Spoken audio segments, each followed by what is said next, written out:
ఆదివారము వచ్చిందంటే బుద్ధి ఉట్టి నేను మటనే తెత్తే దగ్గరండుకొని మెత్తగా తింటది పచ్చగూర నా కంచములెత్తది పచ్చగూర నా కంచములెత్తది తిక్క ఉట్టి మరి కట్టె నేను పడితే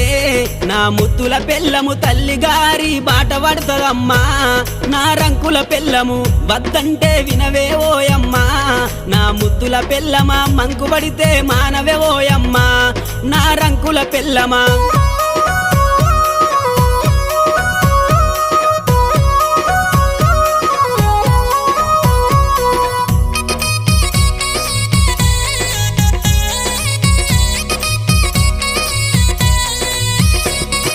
తిరుమల తిరుపతి ఓదామంటది మేడారం సమ్మక్క జాతర కొమురెల్లి మల్లన్న జాతర మొక్కు తీర్చే పని ఉందని అంటది మొక్కు తీర్చే పని ఉందని అంటది భద్రాచలము ప్రయాణమైతీవే నా ముద్దుల పెళ్ళమ బర్రె నమ్ము